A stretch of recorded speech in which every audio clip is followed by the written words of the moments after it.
काही संसदीय पेच किंवा घटनात्मक पेच असं काही नाही आहे. ते मला वाटते स्वतंत्र भारताच्या इतिहासामध्ये बहुमत गमावल्यानंतर एखाद्या मुख्यमंत्र्याने अशा प्रकारचा दावा करणे की मी राजीनामा देणार नाही वगैरे, हे असं मी पहिल्यांदाच उदाहरण बघतो. कारण संसदीय लोकशाही भारताची जी आहे ती ब्रिटिश प्रथा, परंपरा, पार्लमेंटरी डेमोक्रेसी यावर आधारित आहे. आणि या पार्लमेंटरी सिस्टीम ऑफ गव्हर्नमेंटप्रमाणे एखाद्या पक्षाने किंवा मुख्यमंत्र्यांनी बहुमत गमावल्यानंतर त्याला राजीनामा द्यावाच लागतो. हे जरी घटनेमध्ये त्यामध्ये अशा तरतुदी आहे आर्टिकल 164 मध्ये की माननीय राज्यपाल हे मुख्यमंत्र्यांची नेमणूक करतात किंवा नियुक्ती करतात आणि मुख्यमंत्र्यांच्या सल्ल्याप्रमाणे इतर मंत्र्यांची ते नेमणूक करतात. याचाच अर्थ असा आहे की माननीय राज्यपालांना जर ममता बॅनर्जी ह्या माननीय मुख्यमंत्री होत्या आणि त्या दोन्ही मतदारसंघातून हरलेल्या आहेत आणि त्यांच्या पक्षालाही बहुमत नाही आहे, त्यामुळे माननीय राज्यपालांना हे संपूर्ण अधिकार आहे. ते मंत्रिमंडळ बरखास्त करतील, मुख्यमंत्र्यांना बरखास्त करतील. मला वाटते पेपरच्या न्यूजवरून असं दिसतंय की उद्या उद्या या विधानसभेची मुदत संपत आहे. त्यामुळे हा प्रश्न काही फारसा जटिल नाही आहे.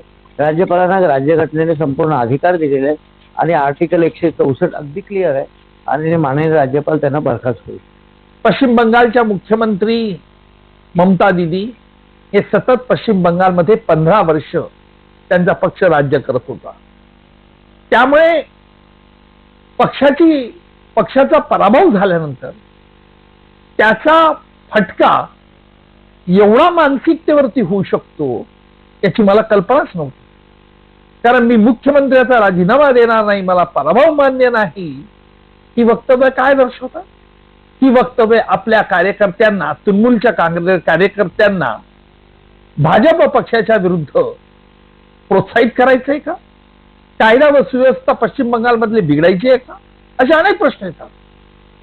राज्यघटनेचा म्हणजे कॉन्स्टिट्यूशन अँड कॉन्स्टिट्यूशनलिझम याच्यामध्ये आम्ही फरक करतो. कॉन्स्टिट्यूशन म्हणजे लिहिलंय ते आणि कॉन्स्टिट्यूशनलिझम म्हणजे जो राज्यघटनेचा आत्मा आहे त्याच्याप्रमाणे पुढे जाणं, प्रथा परंपरा पाळणं म्हणजे कॉन्स्टिट्यूशनलिझम.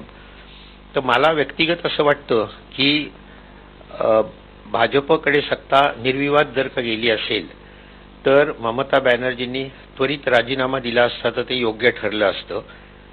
परंतु त्याची दुसरी बाजू पण फार मोठी आहे आणि ती अशी आहे, म्हणजे हे मी फक्त लोकांच्या ज्ञानाकरता सांगतोय की घटनेप्रमाणे वागणं हे जसं ममता बॅनर्जींवर बंधनकारक आहे तसंच ते रुलिंग पार्टीवर पण बंधनकारक आहे.